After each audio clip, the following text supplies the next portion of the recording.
Hi, welcome back to my channel, Lady and the Drink. I am here this week with another simple 3-ingredient cocktail for you. This one is going to be a gin-based cocktail, and as far as the ingredients go, one of them is lemon juice, so you only really need 2 ingredients as far as alcohol goes. So we're going to be using gin and orange liqueur. You can use triple sec or Cointreau, or just like this is, as you can see, just a sort of standardized orange liqueur, a Spanish one, and some lemon juice, which I suppose at a push you could substitute for lime. The quantities are going to be as follows. It's going to be 1.5 ounces of gin, and then 3/4 of an ounce of the orange liqueur, and 3/4 of an ounce of lemon juice. I'm not sure I've even told you the name of the cocktail yet, kind of got a bit ahead of myself there. This is called the White Lady, and I'll tell you a little bit about it once we get into the making of it. So we're going to start by squeezing our lemons, and in fact, you know, I would say if you only have 1 lemon left, probably take the peel for your garnish before you cut it in half, but we've got a couple of lemons here, so I'm not too worried about that. Ooh, that is annoying. So let's take that out. This is, as I'm sure I've mentioned, a Boston shaker. Sometimes it comes with 2 tins, not a tin and a glass. So what I'm going to do, I've shown you this before, when I'm doing my citrus, I usually like to just squeeze it into my tin, and then I can measure it and pour it into the glass.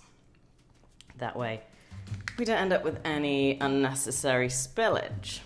So I thought we'd keep with the theme of these 3-ingredient drinks, or you know, maybe 4 if there's some bitters or something in there, because they're nice and easy, and I know it can be hard to find things at the moment. You know what, let's just see how we're doing for amount. So it's 3/4 of an ounce of the lemon juice.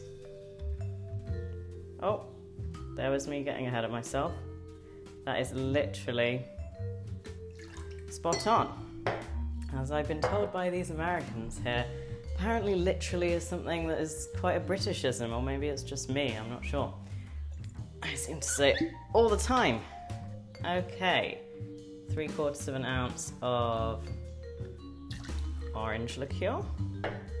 Now, some versions of this recipe do also call for an egg white and some sugar syrup, and I thought I could make it with both. It would be, you know, a fussier process. With the egg white you have to dry shake it, etc.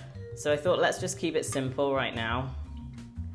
But if you do have an egg white lying around, I will leave the optional amounts for the egg white and the sugar syrup in the description box below. I'm also not sure, some people said they prefer this with some simple syrup in, even without the egg white, because it can be quite tart. I suppose it depends on your lemons. I'm going to just give it a go and see how it comes out, and I'll let you know if I think it needs more sugar.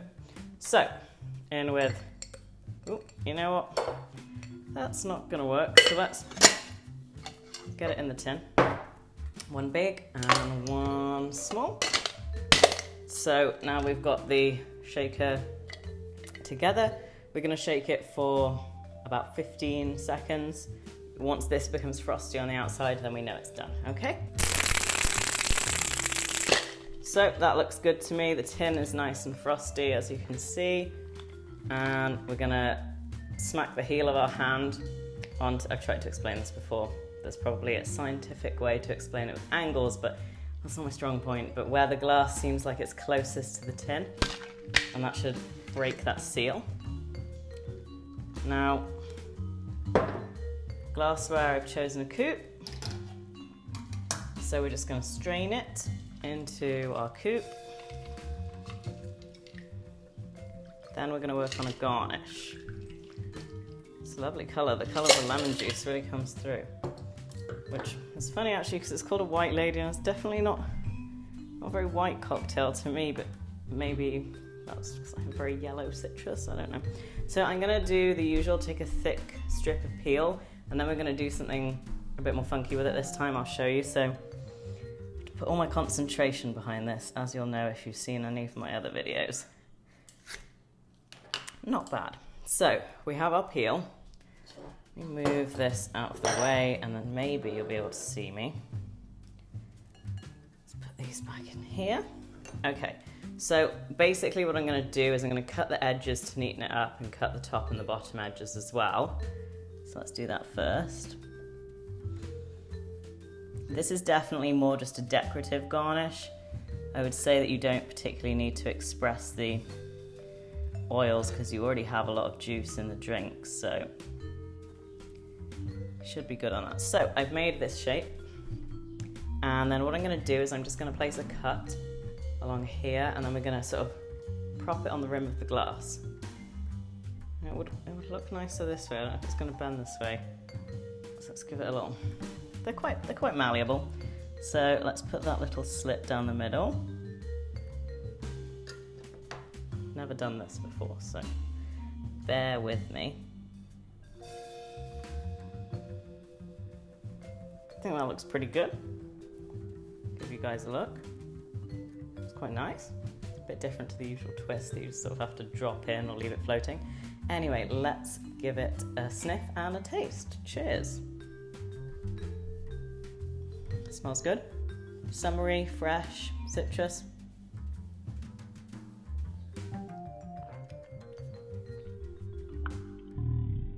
Yeah, it's pretty sharp. I think I would definitely add in the 1/3 of an ounce of sugar syrup into that. I'll put it in the recipe below. Lovely though, very clean. I would maybe use a softer, more floral gin next time if I was going to be hypercritical. Although, better not be too critical because this is Ryan Reynolds' aviation gin, which seems to be all the rage at the moment. Anyway, let me tell you a bit about the cocktail. Now we've tasted it. It's a great sort of hot afternoon drink, I think. Clean because of the gin. A lot of drinks in America, I feel like these sort of more summery, citrus, sugar drinks end up being with whiskey, and it's just kind of heavier on the palate, you know. There is something very nice and clean about gin. Obviously this will vary depending on what type of orange liqueur you use. Some are definitely sweeter than others, so you might want to just play around with it. Maybe it might end up being sweet enough for you if you're using a certain brand of triple sec. Anyway, the history of the drink. So it's called the White Lady. It was supposedly invented by Harry MacElhone, who was in fact from Dundee, I think. I've read about him in cocktail sort of history articles and had literally no idea that he was Scottish. I just sort of assumed he was American because a lot of cocktail culture obviously stemmed from the United States. Anyway, so he's from Dundee. He invented this cocktail in London in 1919, but back then the first iteration, I think it was like equal parts lemon juice, gin and creme de menthe, which is a mint liqueur, and I cannot imagine that being very tasty. So by 1929 he had refined it, and by then he was working at his own bar, Harry's Bar, which you may well have heard of. I think there's one in New York, Paris, Venice, maybe more, I'm not quite sure on that, but this was at his Paris bar. He came up with this version with gin, orange liqueur and the lemon juice. And the orange liqueur plays really nice with the lemon juice. It's kind of nice to have a mixture of the two citruses in there for balance. He invented that in 1929. The Savoy Hotel in London, they have a bar called the American Bar, which I would highly recommend visiting if you find yourself in London after all this stay-at-home lockdown is over. They had a bartender called Harry Craddock, so it's kind of the tale of two Harrys, really, and they claimed that Harry Craddock invented it. They put it in the 1930 Savoy cocktail book, and their little story that goes along with it is that it was named the White Lady because at the time that he came up with it, F. Scott Fitzgerald's wife Zelda was at the bar, and she was a platinum blonde and I guess was just somewhat like a muse figure to Harry Craddock, and he named it after her. It doesn't seem to say that she ordered the drink though, so I find it kind of odd why he would name a cocktail after just someone who was in the vicinity, but what do you know? These things are very dubious, and we don't really know which version is the truth. But I hope you enjoy it. It's very easy, nice as the weather's starting to warm up, and I could practically guarantee you'll have these ingredients at home, so give it a go. Let me know in the comments what you thought of it, and if you made any changes, if you tried it with the egg white. I'd love to hear from you, and I look forward to seeing you next time. So from me, that's cheers, and I'll see you next week.